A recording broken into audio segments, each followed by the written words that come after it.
नमस्कार दोस्तों, इस समय मैं मौजूद हूं ट्रैफिक डीसीपी आशीष श्रीवास्तव जी के साथ। और लखनऊ जो एक स्मार्ट सिटी के तौर पे जानी जाती है और यहां पे ट्रैफिक व्यवस्थाओं को सुधारने के लिए पूरा जिम्मा सर के पास है। और मैं इनसे बात करूंगा और किस तरीके से आगे ये ट्रैफिक व्यवस्थाओं को लेकर चलते हैं, पूरी जानकारी इनसे लेते हैं। सर, लखनऊ में जो ट्रैफिक व्यवस्था है, एक बड़ी जिम्मेदारी आपको मिली है, क्योंकि कहीं ना कहीं काफ़ी शिकायतें भी आती हैं और कई बार जो आपका क्षेत्र पड़ता है, कई वीआईपी मोमेंट्स यहाँ पर होते हैं, उनको लेकर भी कई बार लोग वीआईपी जाम में फंसते हैं। आम जनमानस को भी काफ़ी बार समस्याओं का सामना करना पड़ता है। सर, किस तरीके से देख रहे हैं और आगे इसको किस तरीके से बेहतर करेंगे? जैसा कि आप जानते हैं कि पूर्व में भारत में 4 ही महानगर थे। धीरे धीरे हमारे प्रदेश ने और हमारी राजधानी ने बहुत तेज़ी से प्रगति करी और हमारा शहर अब महानगर की श्रेणी में आ रहा है। तो महानगर बनने के साथ साथ जो अन्य महानगरों की समस्याएं हैं, उनसे भी हमारे शहर को दो चार होना पड़ रहा है। जैसे अन्य महानगर दिल्ली, मुंबई, ये सब अपनी ट्रैफिक की समस्या से दो चार होते रहते हैं। उसी प्रकार से लखनऊ में भी धीरे धीरे ट्रैफिक की समस्या एक विशेष रूप से बढ़ती जा रही है। तो ये ऑफ कोर्स मेरे लिए एक चैलेंज रहेगा, जिसको आगे पीछे भी हमारे जो पूर्वाधिकारी रहे हैं उन्होंने बहुत अच्छे कार्य किए हैं।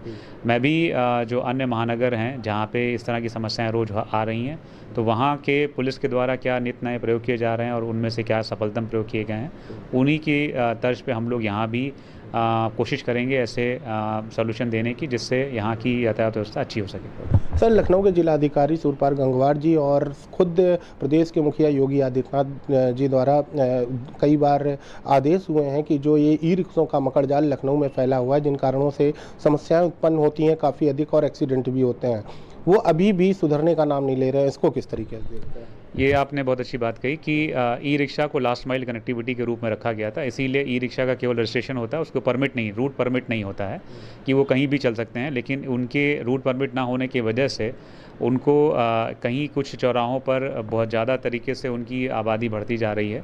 इसलिए हमने इस संबंध में शासन को पत्र भी लिखे हैं कि जैसे अन्य वाहनों का रूट परमिट होता है, वैसे ही ई रिक्शा का भी रूट परमिट होना चाहिए और एक रूट पर उनकी संख्या लिमिटेड होनी चाहिए, ताकि वो उनको रेगुलेट, उस ट्रैफिक को रेगुलेट किया जा सके। साथ ही जब एक रूट पे रेगुलेटेड संख्या में ई रिक्शा चलेंगे तो ई रिक्शा चालकों को भी उनकी आमदनी भी बढ़ेगी। तो शीघ्र ही इसमें अगर कोई शासन के द्वारा निर्देश जारी किए जाएंगे तो हम इसमें तुरंत कार्रवाई करेंगे। सर, एक अहम सवाल आपसे यह है कि अभी आपने देखा कि एक बहुत बड़ा हादसा हुआ, जो बस की लापरवाही उल्टी साइड में चल रही थी। इसी तरह लखनऊ की आम जगहों पे आप देखते हैं कि लोग उल्टी साइड से गाड़ी ले जाते हैं और एक बड़ा हादसा हो जाता है। उसको किस तरह सख्ती से निपटेगी लखनऊ पुलिस? रॉन्ग टर्न, रॉन्ग साइड से गाड़ी चलाना, ये बहुत बड़ी समस्या है पूरे देश की, हमारे प्रदेश की भी। हमारे जनपद लखनऊ में ITMS की सुविधा उपलब्ध है, जहाँ पे कैमरों के माध्यम से भी हम लोग ट्रैफिक पर नज़र रखते हैं। तो उसमें भी जो लोग रॉन्ग साइड चलते हैं उनके चालान रोज़ काटे जाते हैं। साथ ही जो हमारे ट्रैफिक पुलिसकर्मी चौराहों पे खड़े हैं, उनको भी हमने विशेष हिदायत दी है कि जो भी रॉन्ग टर्न चल रहे हैं उनके ऊपर कड़ी से कड़ी कार्रवाई की जाए और यदि कोई दुर्घटना होगी तो उनके ऊपर मुकदमा लिख करके भी कार्रवाई की जाएगी। आखिरी और अहम सवाल है कि लखनऊ में कहीं ना कहीं पूरी तरह से व्यवस्थाएं सुधारी जा रही हैं कि ट्रैफिक में समस्याएं ना आए, व्यवधान ना उत्पन्न हो, लेकिन कई सारे ऐसे ब्रिज बन चुके हैं, उन ब्रिजों के नीचे पूरी गाड़ियों की कतार लगी, जिस पर समय समय पर नगर निगम और ट्रैफिक पुलिस चालान भी काटती है, पर कुछ ही समय के लिए वो निर्धारित रहता है, उसके बाद फिर वो व्हीकल वहाँ पर खड़ी हो जाती हैं। इसको किस तरह देखते हैं? देखिए, ट्रैफिक में जो मुख्य समस्या ये है कि हमारा जो ट्रैफिक यूज़र है, यानी हमारा नागरिक है, उसके व्यवहार में परिवर्तन लाना। अनफॉर्चुनेटली, जैसा कि हम लोगों ने अब तक देखा है कि बार बार चालान करने से भी जो ट्रैफिक यूज़र हैं, जो हमारे नागरिक हैं, उनके व्यवहार में परिवर्तन नहीं आता है। लेकिन इसका मतलब ये नहीं कि हम अपना इन्फोर्समेंट या अपना जो हमारी जागरूकता है उसको कम करते हैं। हम लगातार प्रयासरत हैं कि हमारा नागरिक ट्रैफिक नियमों का पालन करे। जो भी हमारे प्रयास रहता है उनको जागरूक करने का या उनका चालान करने का, उसका मुख्य उद्देश्य ये है कि उनके व्यवहार में परिवर्तन आए।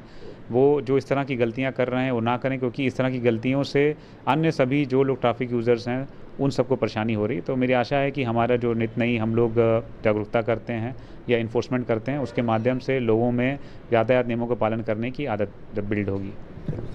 ये थे हमारे साथ आशीष श्रीवास्तव जी, जो कि ट्रैफिक डीसीपी हैं। और साफ तौर पे सही बात यह है कि कहीं ना कहीं जो आम जनमानस है ट्रैफिक पुलिस व्यवस्था अपनी तरफ से देख रही है, नगर निगम अपनी ओर से देख रही है, लेकिन आम जनमानस को भी सचेत होना चाहिए और इधर उधर व्हीकल ना खड़ी करके, गाड़ियों को ना खड़ी कर कर अपने स्थान पे खड़ी करें, और जिससे कहीं ना कहीं जैसे उल्टी साइड पे गाड़ी चलाना और कई सारी ऐसी दिक्कतें हैं जो रोडों पर, बीच रोडों पर गाड़ी खड़ी कर देते हैं, इन सब चीज़ों को ना करें तो जिससे कहीं ना कहीं लखनऊ कमिश्नरेट पुलिस और ट्रैफिक पुलिस को भी सहायता मिलेगी। कैमरामैन उमंग दीक्षित के साथ आनंद।